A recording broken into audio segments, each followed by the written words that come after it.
Sebelumnya kita sudah pernah belajar apabila dua buah resistor ya tersusun secara seri, kita beri tegangan jatuh di ujung-ujungnya, maka di antara kedua resistor ini akan muncul pembagi tegangan. Jadi ini adalah rangkaian pembagi tegangan. Kalau sini 12 volt, resistornya nilainya sama, yaitu di sini 1 kilo kita kasih, maka di sini akan muncul, kita cek ya, 6 volt ya. Karena dibagi dua, sini 6 volt, di sini 6 volt, kalau dijumlahkan 12 volt. Tetapi pembagi tegangan ini tidak bisa kita gunakan secara langsung. Misalnya kita ingin mengaktifkan motor ini dengan tegangan 6 volt. Kemudian kita kasih saklar di sini misalnya kayak gitu. Kita on kan, nah tegangannya akan drop.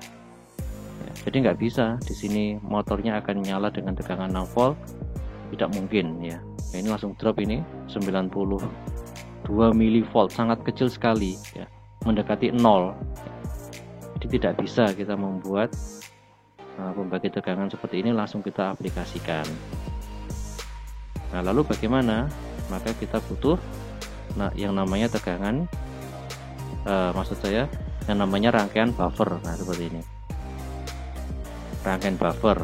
Kita bisa menggunakan op-amp ya. Jadi op-amp di sini akhirnya menjadi buffer dia atau penyangga. Maksudnya penyangga gimana? Ya tegangan tadi dia usahakan tetap ya, tegangan di sini relatif tetap. Jadi pembagi tegangan tadi di sini pembagi tegangan, kita gunakan op-amp ini, kita hubungkan outputnya ke bagian input invertingnya ya ini. Kemudian input non invertingnya kita hubungkan ke pembagi tegangan tadi, keluarannya ke motor. Nah ini tegangannya kalau kita coba ya, ini masih 6 volt, kita on kan ya, masih relatif 6 volt, sini 5,99 volt, jadi masih tetap bertahan, hanya turun sedikit sekali ya. Jadi op-amp ini bisa menyangga ya, tegangannya tetap ya, tetap 6 volt. Tetapi masalahnya tegangan ini memang di sini 6 volt, hanya saja motor masih belum bisa bergerak ya, motor masih belum bisa bergerak. Kemudian solusinya adalah berarti kita membutuhkan transistor. Nah di sini ya, di sini kita butuh transistor. Ini coba kalau kita on kan, ini tegangannya relatif tetap, kemudian motornya mau bergerak. Nah, kenapa tadi op-amp tidak bisa menggerakkan langsung motor di sini ya? Karena op-amp arus yang dikeluarkan sangat kecil ya. Tapi tegangannya dia bisa mempertahankan 6 volt kalau di rangkaian ini ya. Nah, kemudian arus untuk mensuplai motor ini dari mana? Ya ini dari transistor. Jadi tegangan di sini 6 volt ya, di sini 5,9 itu sampai sini. Kemudian memicu transistor ya, transistor dikasih tegangan 6 volt ya, sangat besar ya di basisnya ini. Nah, sehingga arusnya akan disuplai sama transistor. Arus mengalir dari kolektor ini ke emitor. Tegangan yang ada di kaki basis sama groundnya ini ya akan sebesar tegangan 6 volt gitu. Jadi seperti itu rangkaian buffer untuk menyangga ya, menyangga ketegangan di sini, tegangan inputnya tetap tidak terpengaruhi oleh pembebanan.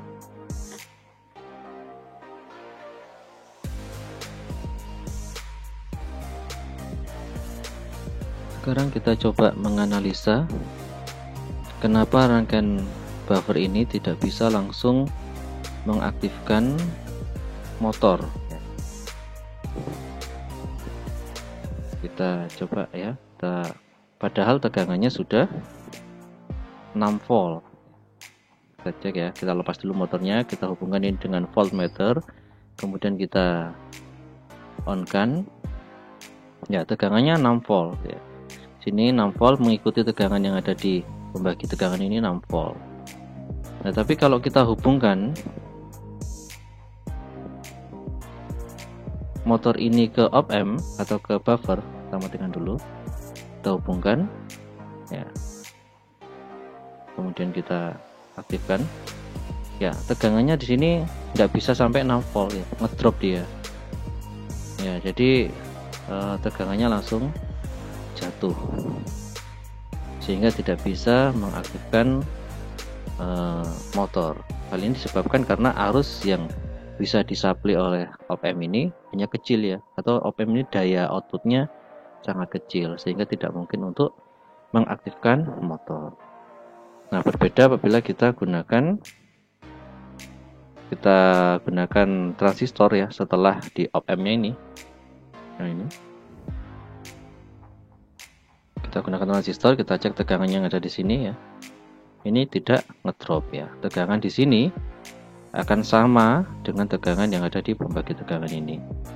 Hampir 6 volt ya, 5,96. Jadi sangat mendekati 6 volt sehingga motor ini mampu berputar. Nah, demikian analisanya.